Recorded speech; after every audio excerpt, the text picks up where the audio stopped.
I'm here at the Delta Summit with CZ from Binance, and CZ, you are the guy everybody's following, everybody wants to talk to, so thank you so much for your time.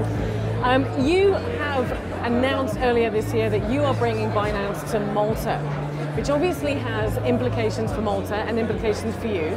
And Malta's been working very, very hard, trailblazing with the legislation in blockchain. Why make that decision to bring Binance to Malta? Well, that decision was very easy, actually. So when I first met the regulators or the leaders in the government to talk about potentially blockchain industry, I was really amazed at the depth of knowledge they already have on blockchain, and they understood the financial, economic, and technological impact that you will have on the future economy or the future industry. So I was amazed, and you don't get that too often. I've spoken to a lot of different governments, a lot of different countries. You don't get that too often.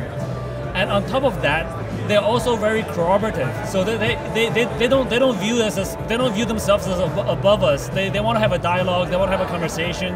They want to understand what our needs are, what our concerns are. They want to find something to work together. They ask for our opinions. They seek industry opinions on every legislation. They give a commenting period. So that attitude is everything. So for us, it's a very easy decision. It's like, okay, so now this is a regulatory body we can work with very comfortably. And so for us, it's very easy. And once we announce we're coming, I think we've drawn a lot of other crypto businesses in. That's amazing. Well, I was talking to Silvio Scambri this morning, and he also said the same thing. He said they're all about saying, yes, let's see if we can work together, rather than saying, no, that's not how we work. Yeah. So that makes Malta obviously very valuable to you. When are we going to see you settled here and here on the islands and enjoying it here with us? Sure. Actually, so this is my third trip here. So I do come here. I do come to Malta quite often.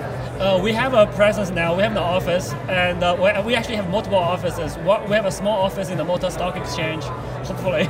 So we have a team here as well, and we're working through the last little bit of processes to launch the fiat to crypto exchange here.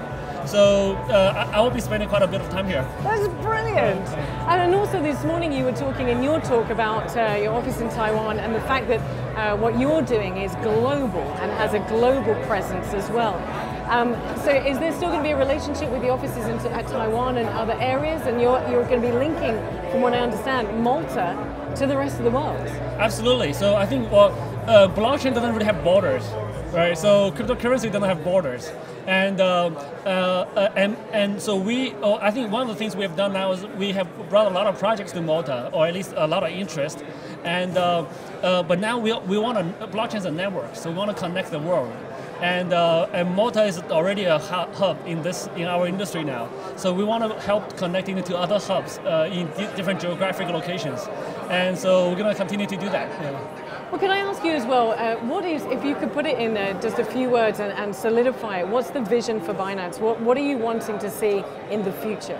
So I think, I personally believe that blockchain technology and cryptocurrency is a huge, huge improvement in the amount of freedom that we have with investments, assets, and basically freedom of money. So we want to help increase that freedom. And we want to do it around the world. So it's not just one country, one place. I mean, Malta is definitely leading this revolution, but we want to do it everywhere in the world. So we just want to increase the freedom. And you mentioned there about investments and all of these sorts of things, but are we talking about blockchain and the implications also touching to the everyday person? Will it be something that we as everyday people will be engaging on a daily basis? Well, I think that's definitely going to happen. So it's just a matter of when. So I think when the younger generation now grows up, I think that they will use crypto a lot more than we do. So they will use crypto like we use email or we use chat tools right now.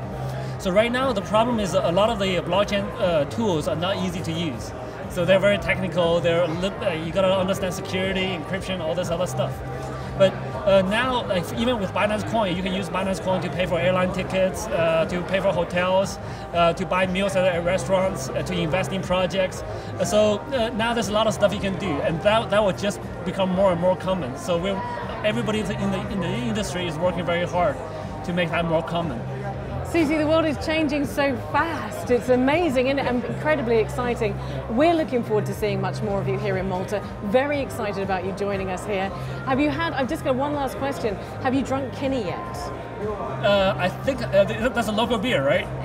That's just, Kinney is the local orange flavor, bitter orange flavor sorry, drink. no, okay, no, I have not. Oh, you have so much waiting for you. How Okay. exciting. We'll make sure that happens for you. Sure, thank you so much for having us here. Thank you so much. Yeah, thank you so much.